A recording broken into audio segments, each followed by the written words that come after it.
coaches are more educated than they've ever been. All concern from our organization to yours and organizations like Keeli's and what's been done to collectively provide resources and education for coaches regarding heat, emergency action planning, and student safety processes. I don't think it's ever been more effective or more widespread than what it has been.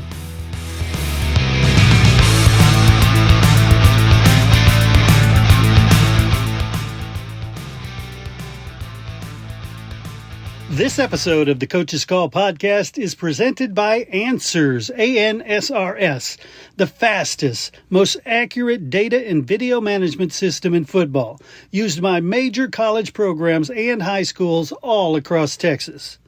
Instant insights from Answers speeds up the game planning process during the week, ensures that the tendency data is accurate, and provides play callers with real confidence to make the best calls during the game. Visit www.answers.ai, that's ANSRS.ai, to learn how Answers can help you gain a real competitive advantage next season. Welcome to another season of the Coach's Call podcast. Coaches, we have some quick reminders. First, update your information on the membership portal. Second, make sure that you're receiving THSCA emails and they're not just going to spam. Remember to download your digital membership card. Your directions can be found on membership portal under the membership services. And don't forget to enroll in liability insurance. It's very, very important that you do that for your own good. We challenge you this year to be intentional to sharing the great things that are happening in your program with your kids and promote this through educational, community-based education that we all strongly believe in.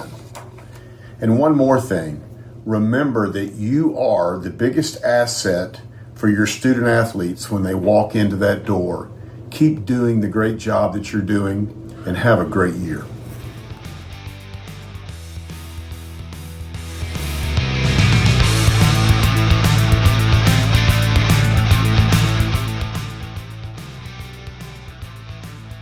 All right, everybody, welcome back to the Coach's Call. I'm Chris Daly, and today we're going to talk about a subject that a lot of people have heard about, a lot of people are concerned about, confused about, and I'm so excited just to get everything out there in the open about what it is and how it's really going to help. And to help make this possible, we're going to hand the mic over to Brian Polk, the COO. And Brian, thank you so much. I want you to, introduce your guests, and I'm just going to step back and be a fly on the wall. That sounds great, Chris. I appreciate it. And again, really excited to be here on another episode of the Coach's Call. And as Chris said, a subject that's really important and really at the forefront of what we're doing in athletics right now. And so we'll get moving with this.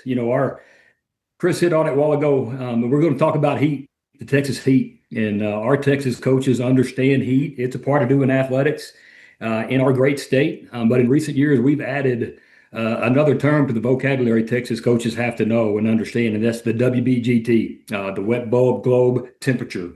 And the UIL has been using the WBGT as a recommendation for the past couple of years. And beginning with this year, the 26-27 school year, it has become a mandate for how schools manage heat during our outdoor activities. So today we're going to dive into what the WBGT is, what it is, why does it matter, and what we need to understand and learn from all the different protocols and guidelines of the WBGT. So really excited to have two experts in this field with us today, Ray Zepeda with the UIL Athletic Director, and Dr. Keeli Hanzelka with Dell Children's. And I'm going to have them introduce themselves a little bit. So Ray, we'll start with you. So for the coaches who may not know you personally, tell us a little bit about your role and what you do as the athletic director at the UIL. Well, I think before I get into what I do as the athletic director, it's really important to understand where I come from. I have an extensive background directly in coaching, teaching, school-based athletic administration. Coach football for 20 years in Texas, working in a variety of school settings, small schools, bigger schools, urban, rural schools. experience, and it's with almost a decade of experience as a head football coach. And so, as such, I think everything that I do here at the UIL takes into consideration the 30 years of experience working in Texas public schools and trying to consider what the impact of decisions that are made here have on coaches and, most importantly, students. When it comes to our role here at the UIL, obviously it's trying to, as best we can, manage the athletic programs that we have across our state that we offer in the UIL. And, oftentimes you have to prioritize what you're trying to accomplish. And I think at the forefront of everything that we do here, every decision that we make should be student safety and making sure that we take care of the kids that parents entrust us to take care of in our public schools. So that's a little bit about what I do here, most especially as it relates to this conversation, and maybe some of my background, because I do think it's sometimes easy for people to forget that pretty much everybody that we have here working in our athletic department, Brian, I know you know this, have extensive coaching background and know the challenges that our coaches are facing. Yeah, no doubt. Thanks, Ray. And I know we'll be able to expand on some of those things, but we're certainly excited to have you here today and know how busy you are, especially this time of year. And then Keeli, so tell us a little bit about yourself and the role that you play with Dell Children, specifically, how it relates to sports medicine and then the health and safety of student athletes. Well, I've been in an emergency medicine physician for about 20 years now, and I grew up being one of those student athletes. So I did track and cross country, all through high school and through college. And that was always an interest to me, is how can I combine the two things that I really love? And so I got interested in sort of doing event medicine and sports medicine. And so that's what I've kind of been doing the last 6 years or so now. I've been the medical director for Ascension's event medicine program. We work closely with the sports medicine program as well. And we help cover medical at a lot of different schools, as well as I do things such as I'm the medical director of the Austin Marathon, the half marathon, and several triathlons in the area. Awesome. Awesome. Well, our listeners, our coaches, I think you can see we've got, two really good perspectives here with the UIL and of course with the experts from the medical perspective. So that's exactly what we need for these conversations. So let's go ahead and get started with the most basic question. And Keeli, we're going to start this off with you. So for the coach who has heard of the WBGT, which all of them at this point should have heard of it 100 times by now, and they're not exactly sure what it means. What is the wet bulb globe temperature? So the wet bulb globe temperature is just kind of one big saying for three different temperatures kind of put into one. And there's a different formula around it. So the air temp is one of the things that goes into it. Our traditional, like when you look at your weather forecast, what is the temperature for the day? But that's only about 10% of what makes up the wet bulb globe temperature. Actually, 70% of it is the natural wet bulb temp, which a lot of people kind of get confused over what that is. But basically, it simulates the cooling effect your sweat has. So it's basically, they measure it by wrapping a thermometer with a wet cloth and expose it to sun. And then there's the black globe temp, and that's basically, it's a thermometer inside of a black globe, and that indicates how hot it feels in the direct sunlight. All together, they kind of take into account not only the air temperature, but the humidity, the wind, and then the direct sunlight.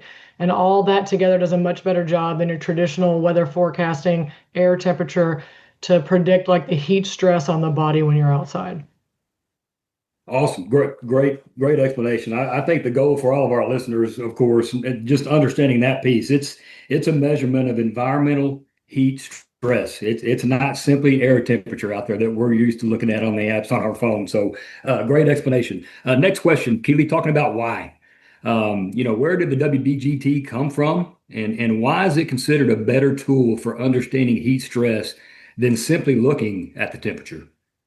Well, it's been around for a while. It was developed in the 50s by the military because they saw a lot of their cadets, especially in training, were getting sick or dying from heat stroke. And then even if they didn't really get super sick or die, they just lost a lot of training time because when it got super hot, they just weren't effective at training.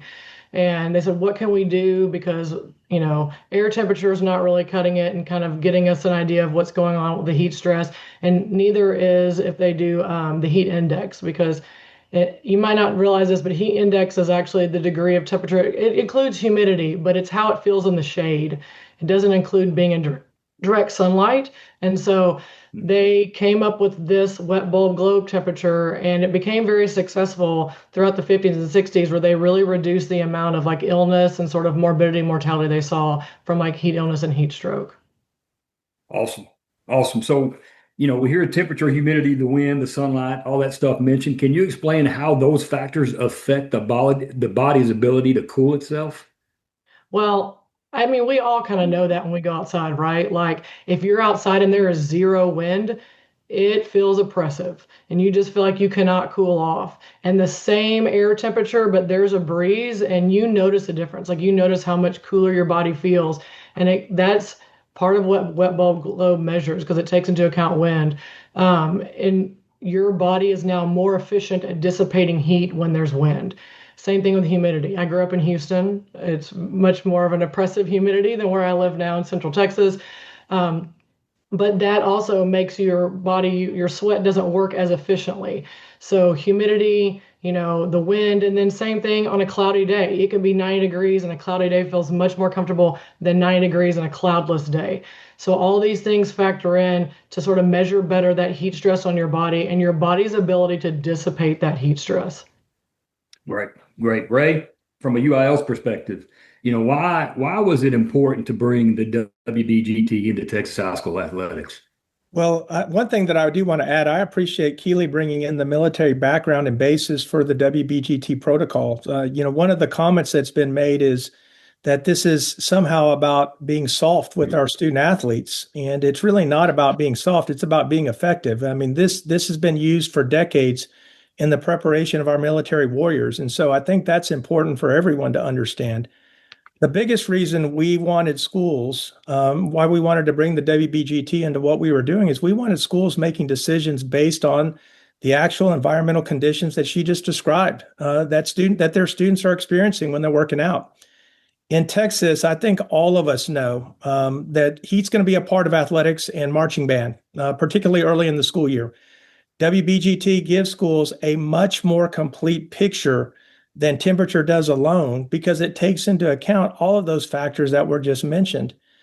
I think that we moved to a mandate as many schools that have been doing exactly what we were recommending over the past 3 years, that their feedback was that they somehow were not being treated fairly. They were doing everything that they were being asked to do and following our recommendations that are backed by science, but that somehow the inconsistent expectation was creating kind of an issue. So ultimately, this is really not about this is about giving our schools a consistent science-based tool to help them make really good decisions when it comes to working out their kids. And the goal is not to eliminate activity in the heat. It's really to manage that activity responsibly and reduce risk to students. Great answer. And Ray, you talked about some of the things that you have learned, the UIL has learned, while it was just a recommendation. And to add to that a little bit, just so our coaches and our listeners understand that, it has been a recommendation for at least 2 years prior to this year, right? It's been 2 years. And, talk about the number of conversations and research that y'all actually went through and why you were able to wait for 3 years and that you just didn't take this WBGT that most all other states were already using. You wanted to make sure you got the information out to our schools and our coaches to get them ready for it. Will you talk through that process a little bit? Yeah, it's been an extensive process. I mean, we're I think right over the 20th or 20 to 23rd state that has actually mandated the use of the WBGT. We have had extensive conversation with other states, interscholastic associations that approach football and athletics the way that we want to, with great excellence. Talk to Georgia. Georgia has had recommendations in place for a long amount of time, as has Florida and a lot of states that deal with our heat. We've had extensive conversations with those organizations, along with scientists and experts in this field, to try to really understand where our current gaps were and how we could implement this responsibly. After 2 to 3 years of kind of working through this, we felt that our schools were prepared and ready to implement this with great fidelity. And I think they've done a great job of that. And so, again, this has been extensive conversation around this, a lot of talk with other associations that have walked this path. And we recognize that it's not easy. But we do feel like our schools were well prepared to implement this mandate. Awesome. And this next piece, both of y'all can answer this. And Ray, you can start. What are some things that coaches are doing well? You hit on that a little bit. And then what are some misconceptions that maybe you still hear? Well, number one, I think coaches are doing a tremendous job of really providing resources to address heat emergencies and practicing their emergency response. While it might not have ever been hotter, and I think we all would recognize how historic the heat has been the last 3 years, I would confidently say that our schools have never been more prepared to address a heat-related emergency, and that students have never been safer in practicing because of that. That's a direct reflection of the preparation that coaches and school districts have done to be prepared to learn and to be educated. And speaking of that, I think coaches are more educated than they've ever been. All concerned from our organization to yours and organizations like Keely's, and what's been done to collectively provide resources and education for coaches regarding heat, emergency action planning, and student safety processes. I don't think it's ever been more effective or more widespread than what it has been. Again, I addressed what I think the biggest misconception is, and that I've heard that somehow this plan and process is making kids soft. Many of the people that say that are my age, and I can promise you they never worked as long and as hard as kids do today, and that we're asking kids to do to prepare for their sports. Our student athletes are working year around to be prepared to go out there and execute their sport with excellence. That is simply not an expectation that was in place when I was first coaching in the early to mid 90s. And so this acclimatization and hard work is really not like anything that's ever been done. And I think that needs to be acknowledged. And Great point. And then the last misconception that I want to address is I've been continuing to hear kind of uninformed commentary regarding the exclusion of contests from our mandate and protocols. The vast majority of states and organizations like ours that have these types of mandates in place have restricted these mandates to practices because that's where the vast majority of heat-related illness and accidents have occurred. If you look at our history in the state of Texas over 20 years, almost every negative major heat issue has occurred during a practice. And practices are where we all know you have large amounts of students engaged in sustained activity over a long amount of time. During contests, I'll just take football as an example, you're going to have 11 kids out there at one time, and the vast majority of the roster is behind you with an ability to have interventions, whether that's hydration, shade, a fan, all of the things that impact the impact of the heat on the body. And so we do believe coaches should be making reasonable modifications to early season game times and should be utilizing interventions like hydration breaks and possibly even shortened quarters for early season sub-varsity contests. But more often than not, I think we have to acknowledge that serious incidents with the heat typically come in practice, and that has been our primary focus. Awesome. Keely, anything you want to add to that? Just, about any misconceptions you still hear or anything that you see that our coaches are doing a really good job of?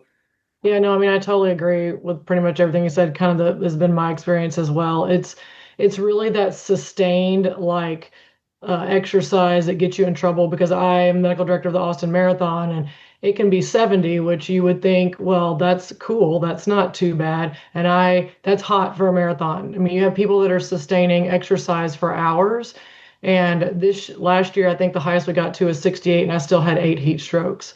So it's all about if you can't dissipate the heat that you build up, and it's that sustainment that makes it more difficult. You just kind of build and build. So I agree. It's most of the literature all supports that most of the cases of heat stroke have all been in practices. Awesome. So we've talked about what the WBGT is, kind of why we have it.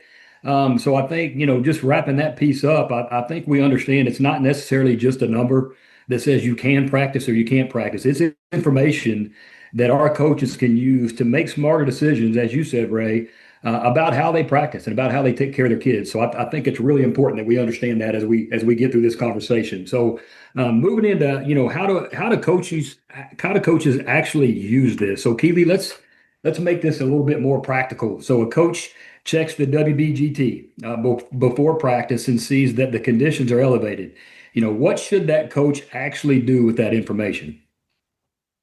Well, in general, as the temperature, the wet bulb globe temperature elevates, you should typically shorten practice or shorten those extended times that you're exerting yourself and increase the rest time. Because again, as you kind of build up the heat stress in the body, they need to be able to dissipate it, which is why you need to make the time that they're building it up shorter and the time that they're allowed to dissipate it longer. And then obviously you got to give them ways to dissipate that heat. So having shade, if you don't have a tree or anything near you, then setting up a tent or a tarp or like something where there's shade, because obviously that cools people off quicker. Fans, misting, ice towels, and then having cold fluids available, because I always tell everyone like a dry tank overheats faster. So staying hydrated, and studies show that kids drink 50% more fluids if those fluids are cool as opposed to if they're room temperature or warm. So having like cold water available. Awesome. Awesome. And Ray, what are some things I know you've seen, like you've already talked about? We've had this going on for a couple of years now. What are some of the best ways you've seen some of our programs work with the WBGT guidelines, and rather than simply see them as another rule they have to follow?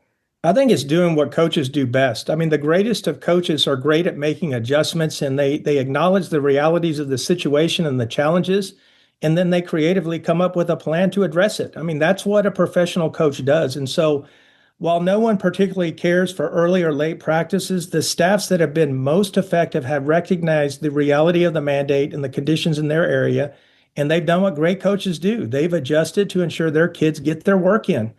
I have seen so many coaches that have utilized great ability to adjust to the heat in creative ways, and they're utilizing it really in a way to find a competitive edge and advantage due to their ability to adapt. I also would say, I think that coaches are being smarter with their conditioning practices. I think that acknowledging what the sport of football and what some of our other sports are, you're not typically seeing sustained sprinting, and that having position specific conditioning drills, I think, is also important.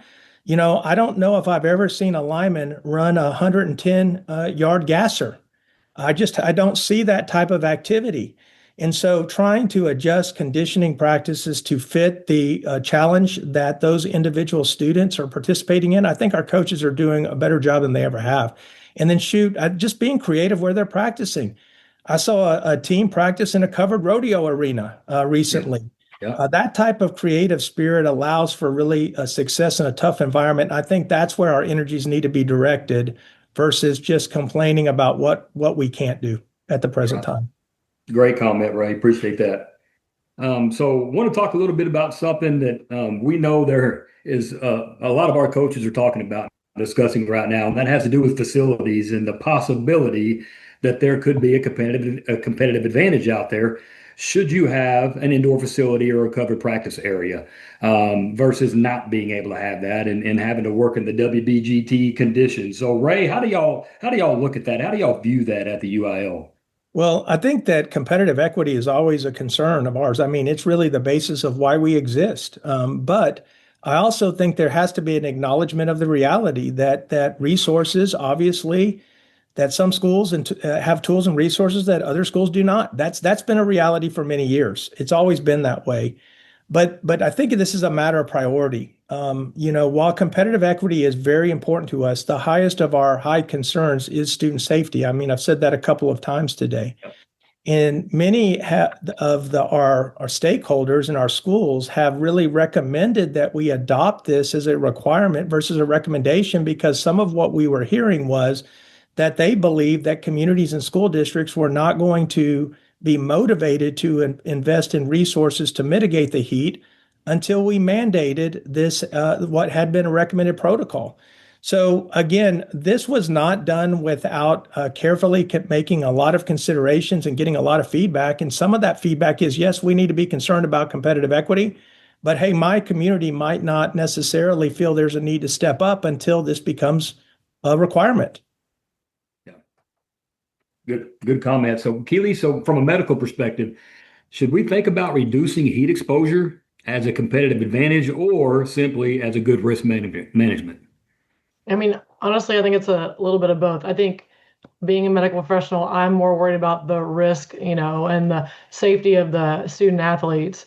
Because yes, by far, if you can reduce the heat stress, they're going to be safer. You're going to get less of them that are sick. But at the same time, because you're going to get less of them that are sick, if you reduce the heat stress, you're going to get more out of them as an athlete and during practice. Like for an example, my next door neighbor, her son is in eighth grade football, and they tried to do last week when school started, afternoon practices, and they found very quickly that the kids just were not performing because they were just so hot.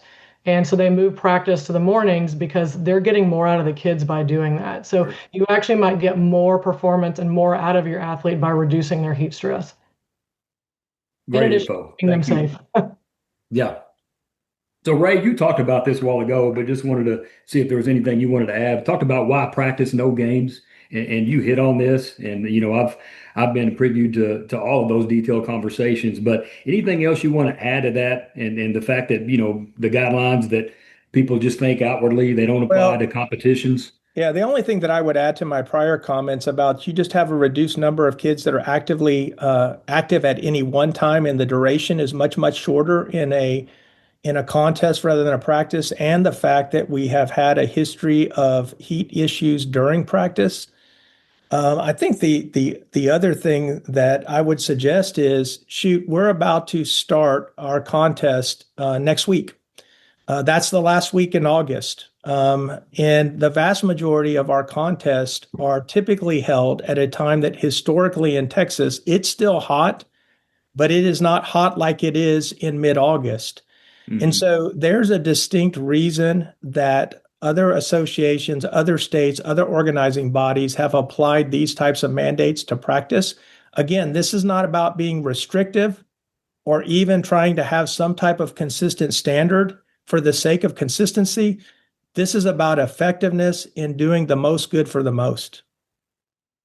I think that's good, and it's the old adage, it's not subject to the same practice restrictions. Does not mean that the heat doesn't matter, right? And Correct. Keely, from a medical standpoint, coaches and athletic trainers as they're getting ready for a competition and it is hot, what are some hot topics they need to make sure they're staying in tune with? Well, I mean, just because there's a game and you're not mandated to follow some of those requirements, it doesn't mean you shouldn't pay attention to the fact that if the wet bulb globe temperature is red or black, that you need to be paying attention to your athletes, how they're looking, how do they feel, and make sure you have ways that when they are off the field to kind of dissipate that heat, and cool off. But it's it's one of those things that kind of like you said, I think it needs to be looked at as like a tool to be able to tell you, like, what are the things like, oh, I know it's up there, so I need to be paying attention. Is this kid who normally is very happy-go-lucky and outgoing, and now they're not quite acting like themselves? Maybe go check on them and see how they're feeling. Like, hey, are you nauseous? Do you have a headache? Are you dizzy? Those are kind of some of the early signs that you might get if they're getting heat illness, because if you can catch it early and sit them out and let them dissipate their heat, they may be able to continue going and be fine as long as they have kind of more frequent breaks. Whereas if you don't check in on them and they continue to get worse and try to push through it, now you got a kid that's vomiting. Now they're out for the day, the game, maybe even the next day, or they could go all the way to heat stroke, which obviously is a medical emergency, and people can die from that. And so just to sort of be on the lookout of know your kids, are they acting a little bit different? Make sure that they're comfortable with coming to you and telling you, hey, coach, I don't feel good. I'm starting to get nauseous, and recognize, hey, this could be, beginning of heat illness, and you need to sit and cool down. And I think that goes back to what you said earlier too, Ray, is that our coaches are doing that. They're taking care of their kids, and this WBGT gives them some information to maybe have a little heightened awareness about paying attention to their kids, especially from a competition standpoint, when these regulations may not necessarily be mandated. And you've heard the old adage that our coaches maybe think this is a gotcha, like we think they're not taking care of their kids and haven't been. Reiterate that, right? That's not what this was and not what this is about. It's never been that way. And I think, again, I would suggest to any parent out there that your kids are never safer than they are today. And it's because of the tremendous job that coaches, athletic trainers, and athletic administrators are doing across our state.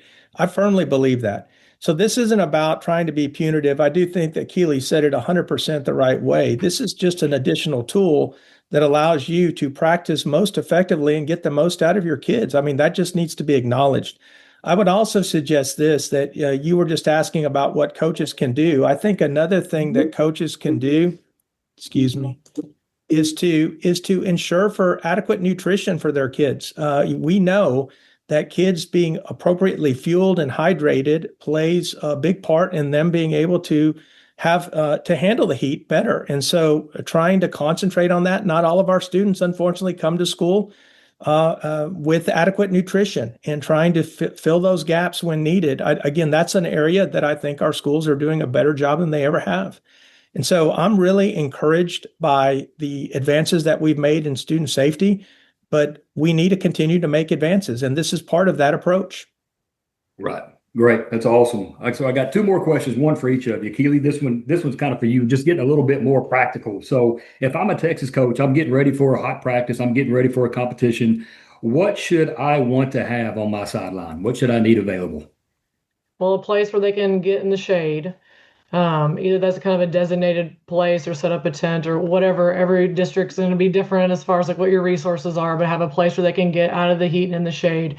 If you get fans with misting is really nice, because that will also kind of augment their ability to dissipate heat in addition to like their sweating. Because especially if it's a day that there's not a lot of breeze, and it's humid, your sweat just kind of sits there and doesn't really cool you off. You get a fan involved, that makes it much more effective.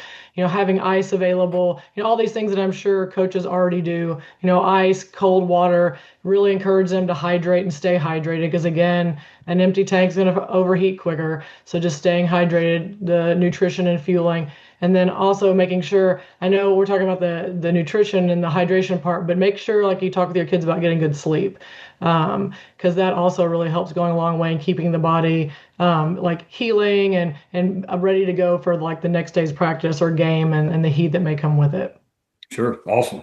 And if you had to give every Texas coach one piece of advice about recognizing and responding to an exertional heat stroke, what would that be?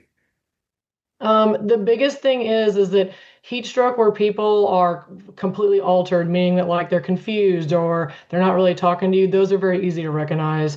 Obviously call 911, start cooling measures. Ideally there's ice baths available that you can start dunking the kids.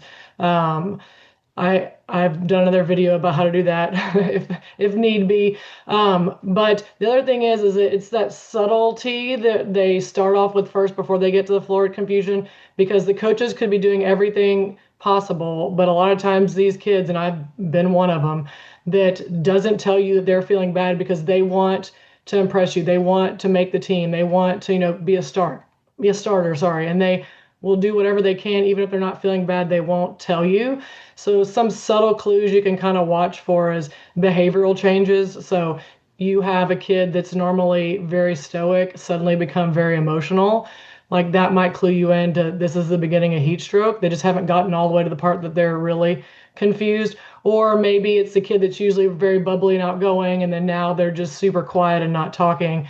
Those are kind of some clues that maybe they're kind of entering into early heat stroke. And obviously, if there's ever a concern that, a kid has entered into heat stroke, is to cool them off and then call 911. Great insight. Thank you. And I actually lied. I've got two more questions for you, Ray. One is kind of after we've had this discussion up to this point, what would you say to that coach who's been coaching for 25 plus years and says, hey, we've never had to use this before?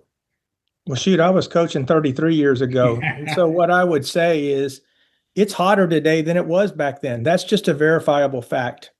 Second, we are more educated than we were at that time. The experts in this field have really learned so much regarding athlete safety and effective heat management processes and practices.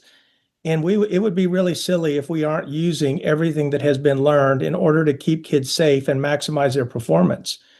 We're in the business of education. We should always be growing, adapting, learning with everything that we do. Ultimately, that is the process of education, and that is our business. And so, it's not like it used to be, but it also conditions are not like they used to be, and we know more than we did. I think that we need to lead the way by our example to saying, hey, we grow and change over time, and we do it in the best interest of our students. I don't know that there could be a higher compliment that we're given as educators here in Texas. No, I think that's great. So, Ray, as we look into the future, as we wrap up with this, but we look into the future and what this might look like, and how does the UIL see this moving forward? And when I say see this moving forward, and we talked about the WBGT, it kind of came into play what, the 50s and 60s is when it first came out, is what we talked about earlier, Keely. Do you ever see, Ray? Do you ever see these actual guidelines that we're currently using in place for how you can practice or how you may not be able to practice ever changing? And talk about some of the research and the conversations that you have behind the scenes that people may not know that speak right to this. Well, that better change. I just spoke of that, right? We're trying to be in the business of educating and learning and growing, and where we are today. And that I want to say this directly to all Texas coaches. Where we are today might not be where we are 3 to 5 years from now. And if we are in the same exact place, I think that would be a failure on our part. We're utilizing protocols that are backed by the science and the data that we have today to prioritize student safety.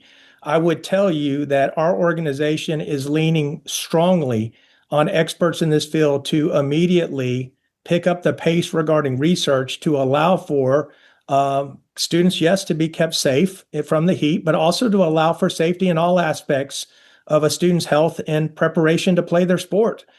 We know students need to practice in order to go out there and safely participate in their sport.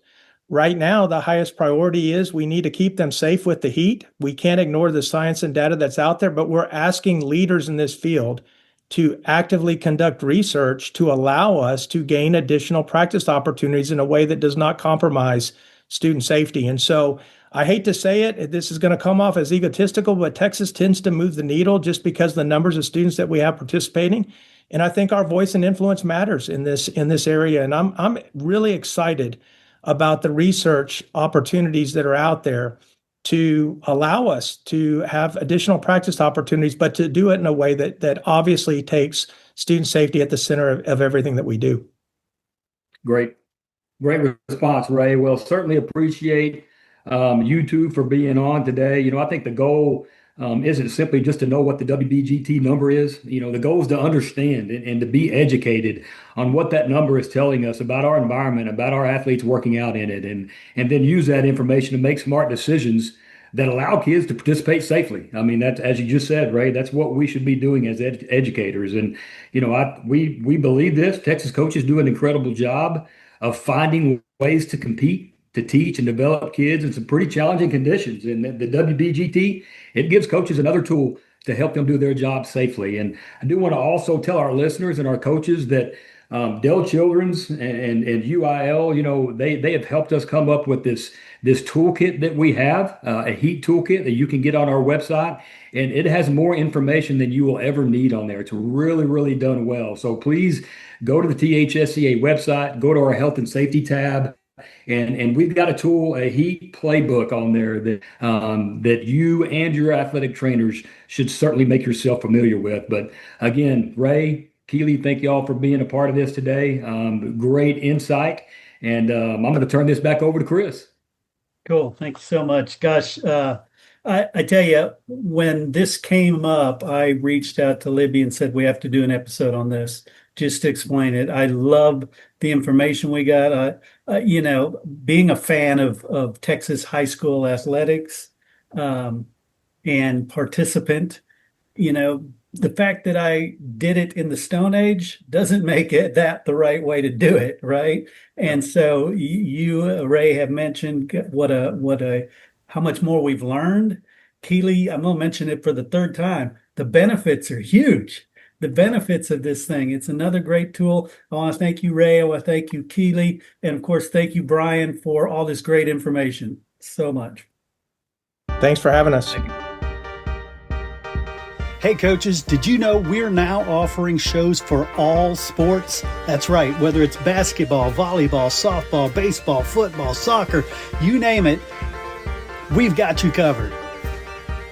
If you're looking for a way to showcase your program, promote your players, and highlight the amazing things happening with your team, our coaches shows are the perfect solution. Plus, our business model lets you or your booster club raise money while building excitement and support for your program. Don't miss the opportunity to take your team's story to the next level. Find out how you can get your very own Coaches Show, reach out to Chris at 713-269-4620 today. That's 713-269-4620, because every team deserves the spotlight.